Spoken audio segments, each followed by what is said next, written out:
Welcome back, church family, to this episode of the Deeper Podcast, where we are in week 3 of our series over the 7 churches of Revelation. And we're going to be looking specifically at Pergamum and a call away from idolatry. So should be a fun conversation. Looking forward to it. Before we get into that, though, I've got a little announcement that is like, I think people are starting to catch on to, but it's going to become real. Okay. Doug, you are officially the co-host of the Deeper Podcast. Gosh, thank you Welcome. so much. Oh my gosh. We're so glad that you're here. Why aren't you clapping? I mean, woo! Oh my gosh, the worst. We've been kind of test piloting this through the summer, even though I was gone a lot of the summer, and you were too. But it went well enough that you said, hey, let's stick on for some more. And I would also say, though, if like listeners want to write in or say no to this, like this is a democratic process. So it's if very you put up enough of similar a fight, to like when we say, hey, these people are going to be deacons or elders. If you have any complaints, go directly to Doug and tell him why. We are looking for feedback. So if you got feedback on how bad I am as a co-host. You passed. Yeah, thanks for whatever. Thank you for that. That's so sweet. I feel honored. Yeah. As a co-host, a or the co-host, it is my pleasure to start us off with a question. Yeah. Yeah. Do you want me to do that? So we're introducing also a new segment. Oh, we're giving it like an official thing. So this is going to be just our changing. Change is not always bad, right? Yeah, no, it's so great. we're going to have excited. a quick question of the day. Yeah. So Doug, I love that. what's our QOTD? quick question of the day? QQOTD. Okay, so it's Thursday when we're recording this, and we've been eagerly awaiting football being back. NFL football. Give me some football. NFL football. Real I would say. football. Yeah, thank you. Preach.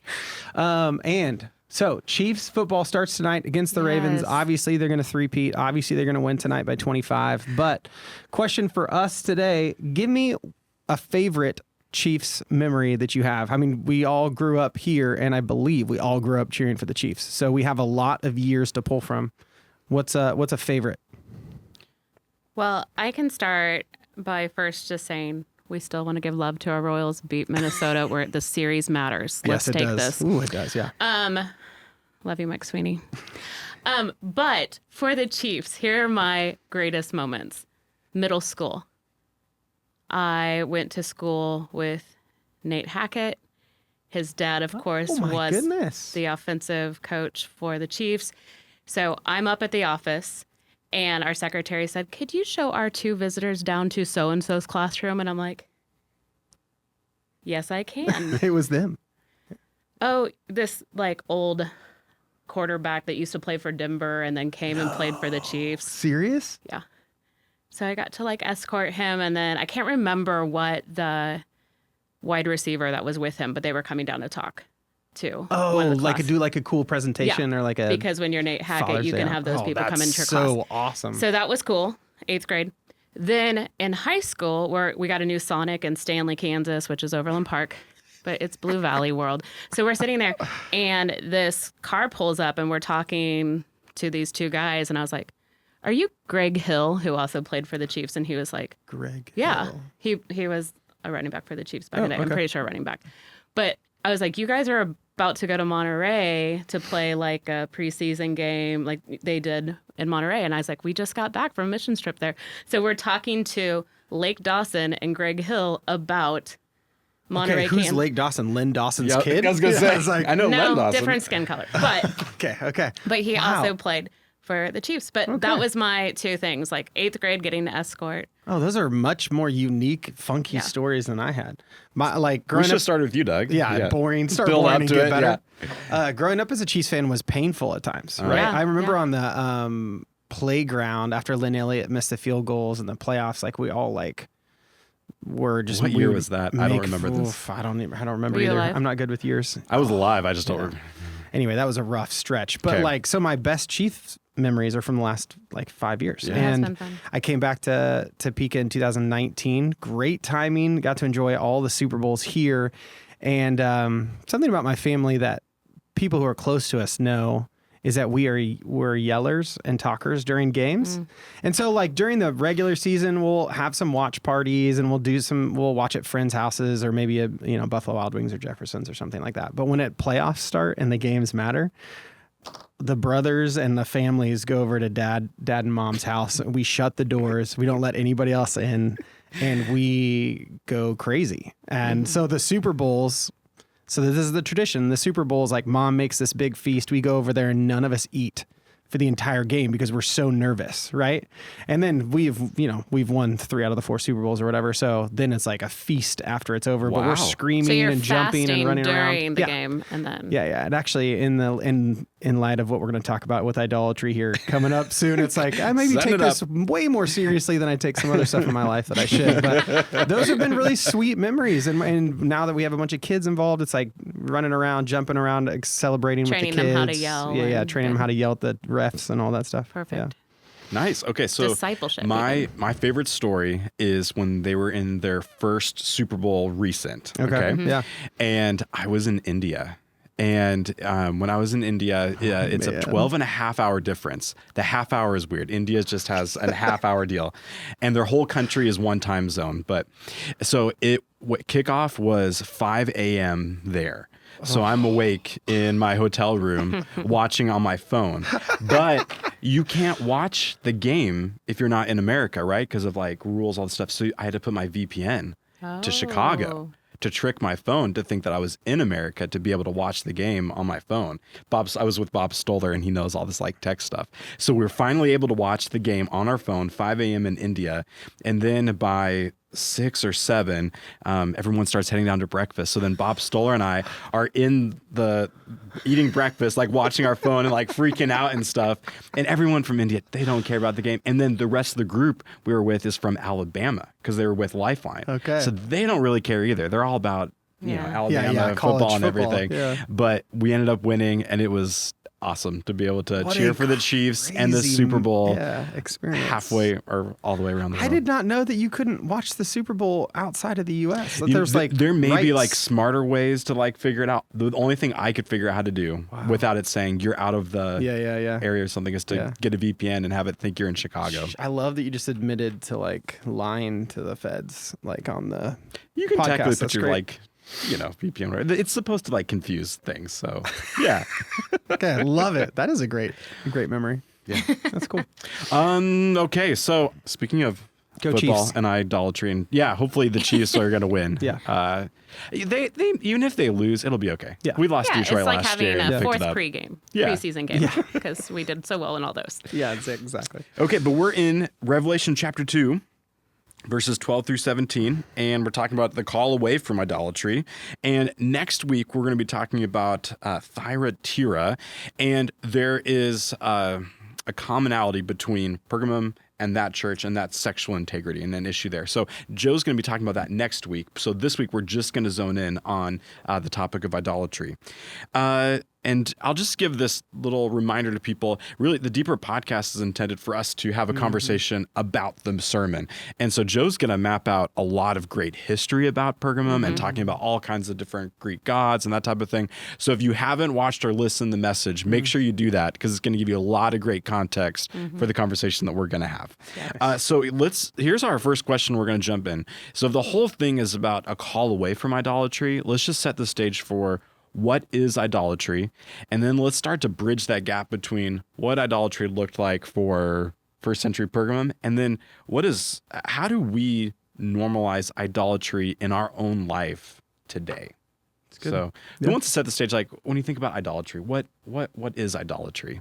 Yeah, Amy, confirm that this is true of your experience growing up in the church, but I really did for a long time in my life when the word idolatry got used, just picture like stone altars with like gold or wooden, like something on there and you're bowing down to it. Like very much the Old Testament picture of what idolatry would look like. Or And so- maybe like go into a Hindu temple or something and they Yeah. have statues or different things. But I mean, that's what it would look like modern day, even like Yeah, right. little So it can be easy to like say, Buddhas I or don't whatever. struggle with that. Yeah, Right. right. Moving on. Yep. Yeah. Yeah, I remember feeling that when coming across the 10 Commandments or whatever and being like, well, I'm not going to struggle with, 1 and 2 I or whatever. worship like, the true God, so yeah. why does, Right. okay. That has no appeal to us. Yep. And I don't remember when it was. It was some point in middle school, I think, that somebody explained like we have idols, they just look different. And then I remember the light turning on in my brain and being like, oh shoot, yeah. Okay. And I think now the definition, I think Keller even said it with what was his idols book? Do you remember? Like it was Prodigal God or something. I don't know. But yeah, just an Did he idea. write like Idol Factory or Shoot, was that him? No, maybe that was Paul David Tripp. Maybe we should look up Maybe this that's stuff true. before the podcast. Yeah, probably. We sound Yeah. stupid. I Okay. just have a laptop like Liam last week. Fact checked. Yeah, Yeah, that's right. When somebody said it is anything, even good stuff, anything that you make ultimate, anything that you put on the throne instead of God, that's an idol. So whether that's football for us or career, or work or finances. Yeah, so that's been kind of my maturation in the understanding of what idolatry actually is. What about you? Yeah, I would say the same. I think probably at middle school level is when it started to click. And it was just, I still remember that imagery of like, only Christ has this rightful place in our life. And anytime we are putting anything in there as our object or person of affection, who we put our allegiance to, like what we desire and want, like anytime we put anything other than Christ there, that is idolatry. It's Yeah, what gets our first? What gets our Our best? best. Where do we put our trust? Where do we put our hope in? Yeah. All those things is even when we make good things, God things, right? Yeah. Okay, so that's what idolatry is. So hopefully we can start to make this shift from idolatry is not just bowing down to a wooden image or something like that, but it's something that we all can have happen. But what I think, if we can make that shift, but I think this next shift is, I think, even harder of how do we normalize idolatry in our life? So I think we can recognize, okay, there are things that we can make God things. There are things that we can make most and ultimate. But how can it kind of seep in and normalize and we're not even aware of it? What are some of those things that what does that look like in your guys' life? I mean, I think the drift from this is good and important to this is ultimate is so slow.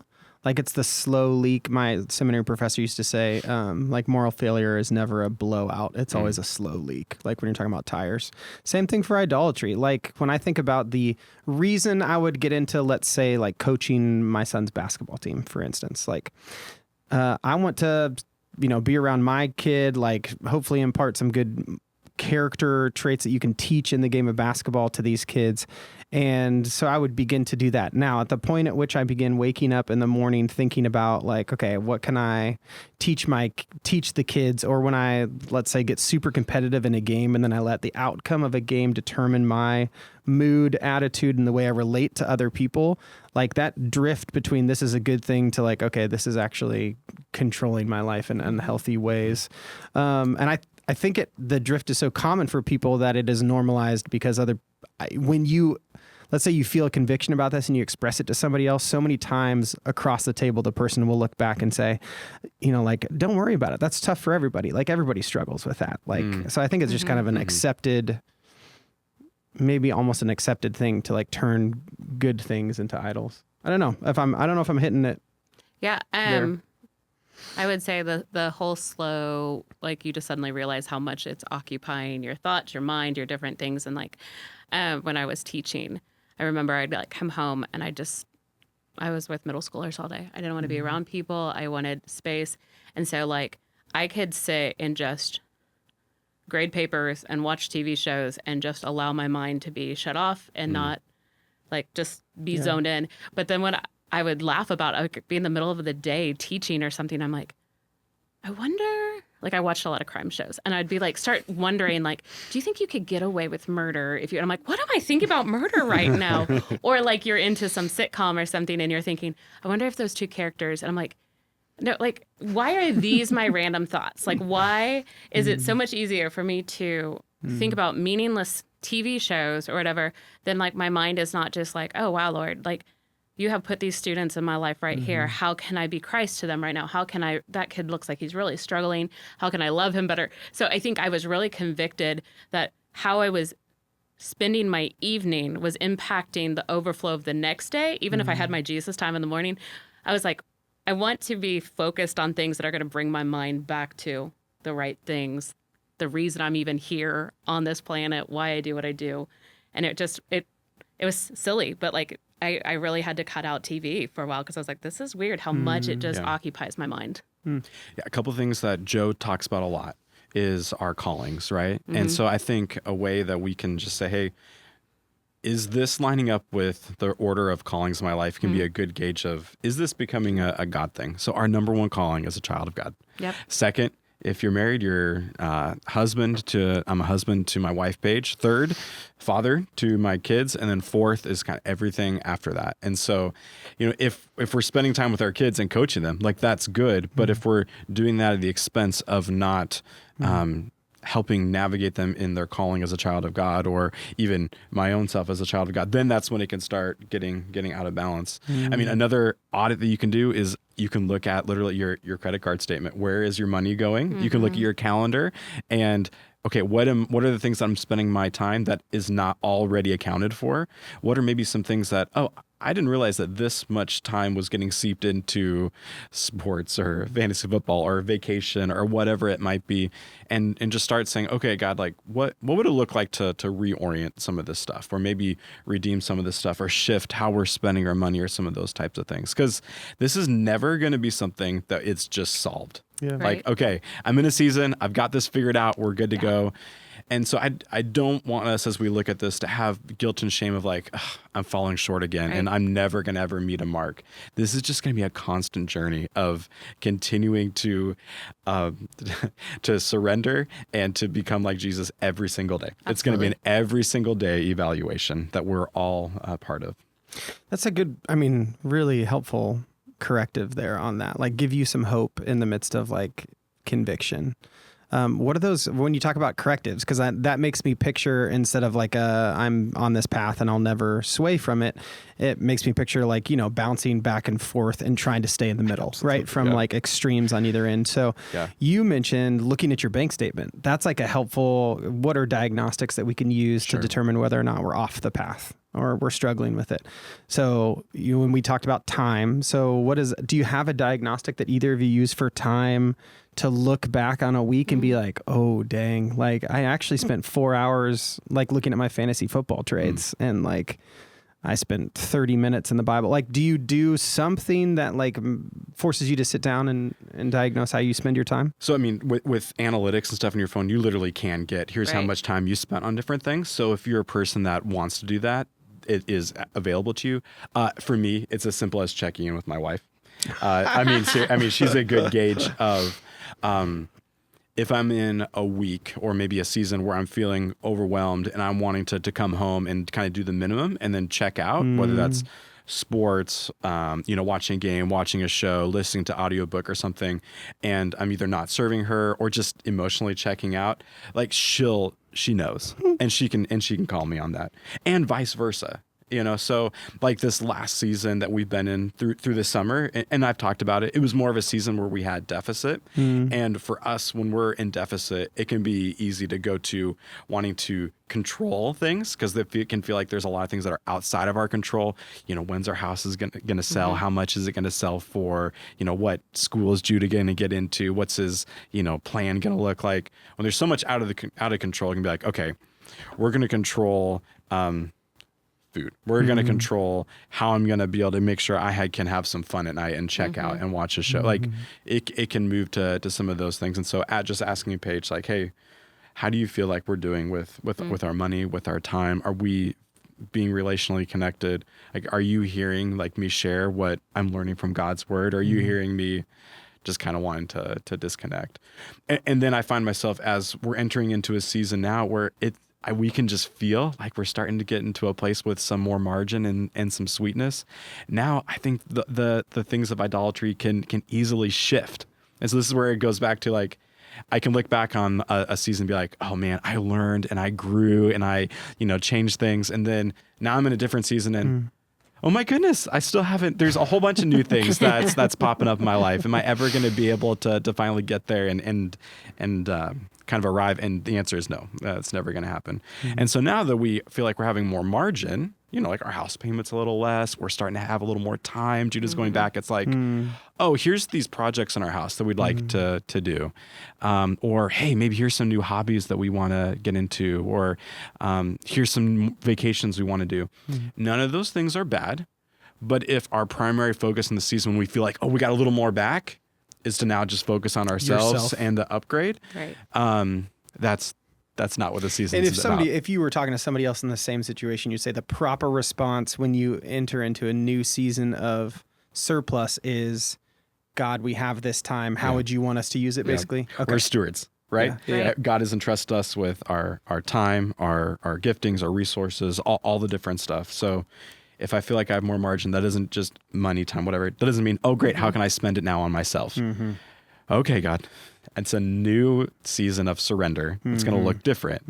But how do you want me to uniquely surrender and serve you and live out my callings in this season? That's good. Yeah. As you were saying that, I don't think it's like checking devices and how much time this, like my two gauges, and one of the major ones is like, how would I describe the quality of time I've been just in the presence of God? Like, what does that look like? Like, was my prayer time rushed? Was my time in the Word rushed? Was even just when God put opportunities in front of me to be intentional, did I lean into those? Or was it like I gave it like, I can at least... cursory, like I got I did my 5 minutes thing, for and then you. God can be like, that didn't really count. I saw the intent of your heart. But that's where for me, I like relationally, when I know I'm in either a checked out, numb out, that kind of place, my relationships are not in a good place. Like you can just tell, like you are not investing well into family or friends, or so I gauge a lot of it by like, what am I doing with my time? And then the second part is like, I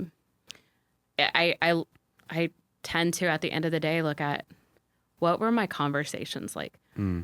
Were there conversations where people walked away discouraged or like it actually drained life, or were they things that actually like built them up and like they walked away being more excited about Jesus or felt lifted up or whatever? Because I think that to me, I'm like, man, if I don't want to waste this time here, like what are my engagements with others? And so I've been really challenged lately to be thinking through that again. Like, so when I get off the phone call, I don't want my mother or someone to be like, oh, she don't know. Like instead being like, oh, wow, that was really encouraging. Like I would much rather somebody walk away and be like, thank you, I needed that than like,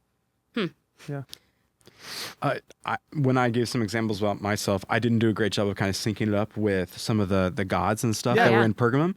Could you guys share a little bit, kind of continue this conversation of, how can idolatry seep into our lives? Give some examples, maybe of you or just other things that maybe people are navigating, and how could that sync up with some of the idols and things that they literally had in Pergamum? Joe will hopefully go through.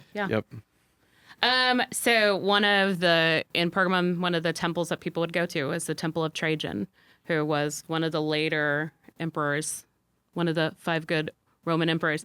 But like they would go there maybe just for position, for political purposes, for leadership, leading well, that kind of stuff. And I mean, in reality, I see 2 sides of this. Like I know people and like that will read every leadership book there is, and they want to be the most ultimate leader. That is. Why are you looking at me? That is. I was like, geesh, we are No, calling that was people not out. at somebody. But I do know, like, I even have a brother-in-law that if I need a good leadership book, I know where to take them because he has a whole bookshelf in his office with us. But for like someone like me who grew up like just kind of loving politics and being more politically minded, even like as a 6th grader, like it is like even in the season we are now. It is really the battle of not walking into that temple and being like, oh, we need this leader, we need this to happen, we need these policies and that kind of stuff. And just like, actually, Lord, you're the Lord of all. And you used a King Nebuchadnezzar, you used Cyrus, you used different people, the Pharaoh with Joseph. Like you can use pagan kings to do your work. So I can trust that. Yeah. So. Yeah. And as I think about, you said at the end of run through that some of the idea behind idolatry is like Jesus plus. So the heart of this is like Jesus by himself is not enough. And so I'm going to add in these other things to kind of, whether it's like to bring myself joy because I'm not feeling enough joy, or like peace and satisfaction for the future, whatever it is, it's like Jesus isn't enough. So I had a recent conversation. One of the gods is Asclepius, I guess. Asclepius? I don't know how you say his name. Yeah. But it's the god of health, medicine, and I just remember having a conversation recently with somebody who's the rest of their life was hard.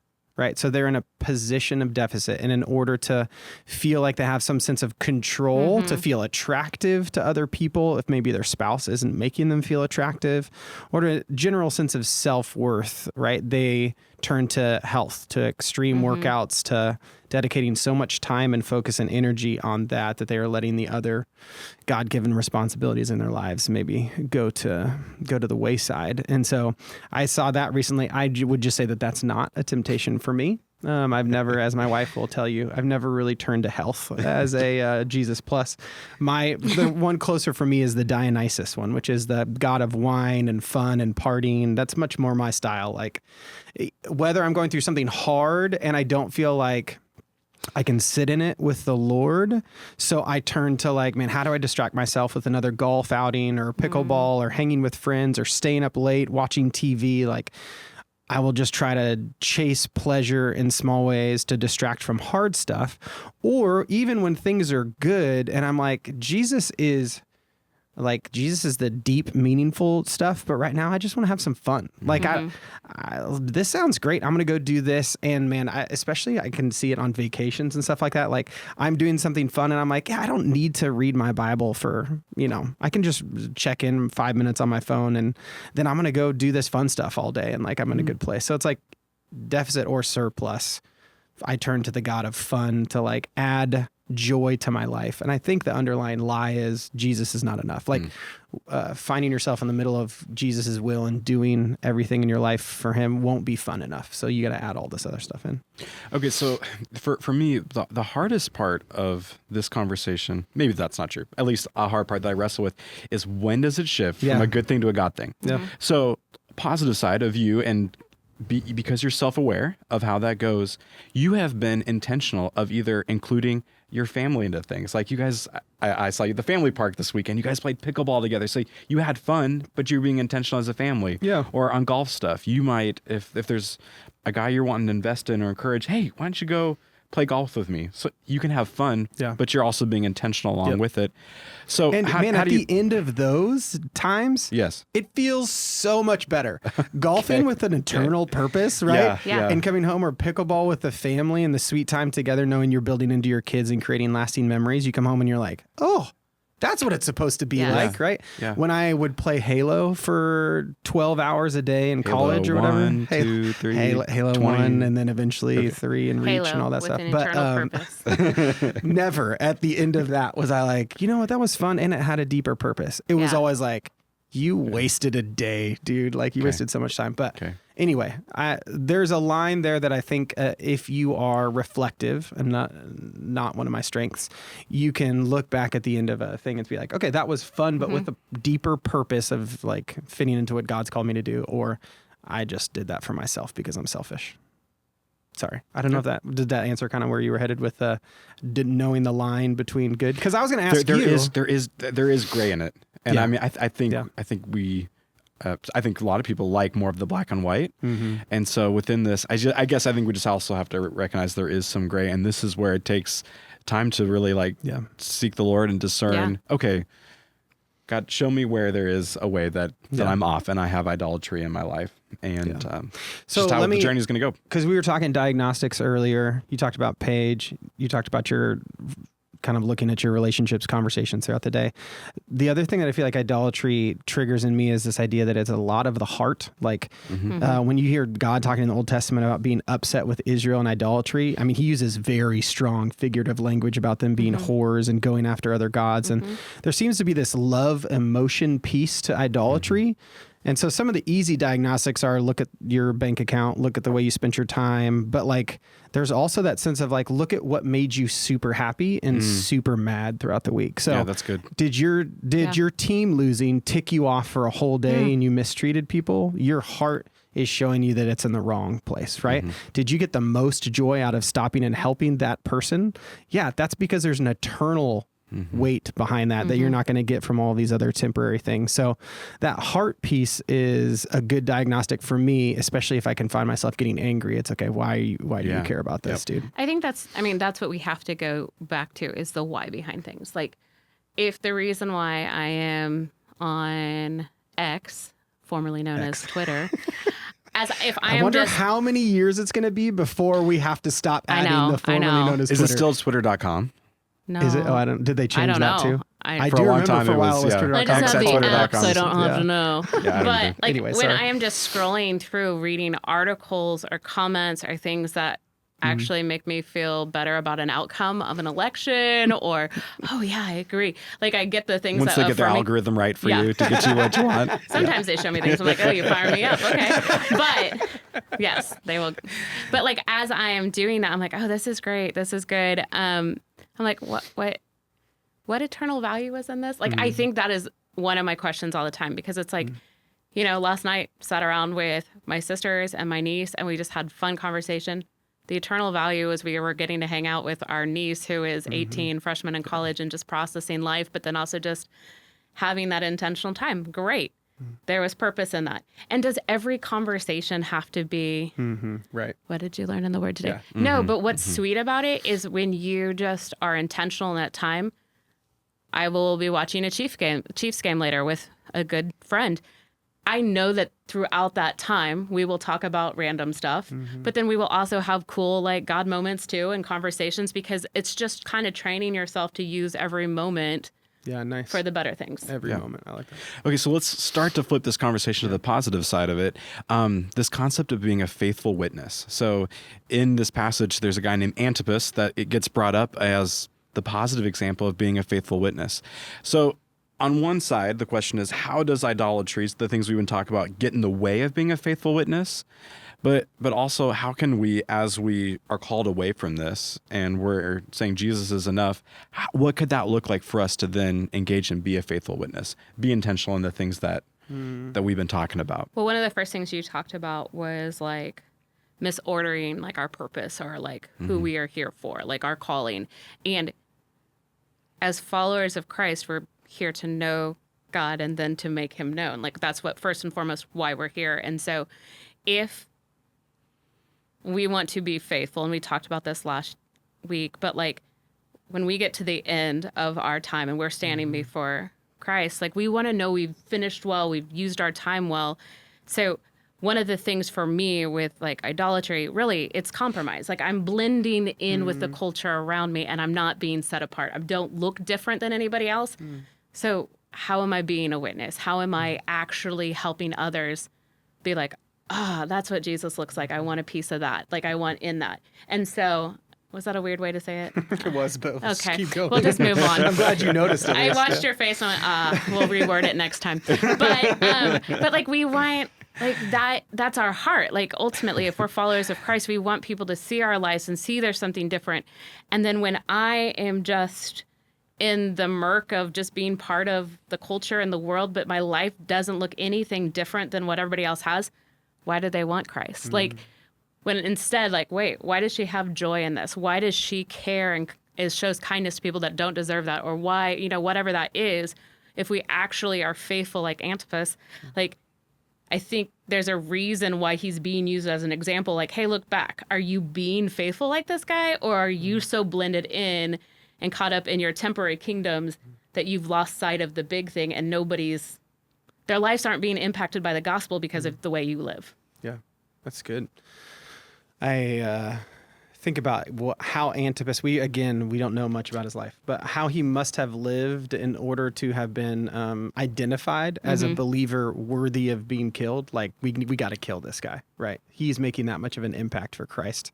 And I'm reminded of the phrase that was said kind of in youth group growing up as a convicting phrase, like, if you were convicted, if society changed and it was illegal to be a Christian, you were convicted of being a Christian, would there be enough evidence like to convict you, right? That was like the go-to cliche thing, but it stuck with me because like, man, am I living life in such a way that people would have like mounds of evidence to bring against me, or would they be able to show up and be like, we're actually not sure, like, you know, these movies that we watch, he watches and laughs with us too, like the words that we say he also says, like the things that we struggle with he struggles with and doesn't seem to care much. Like, at what point are you going to live your life in such a way that it is obvious to the world, you know, that you are different?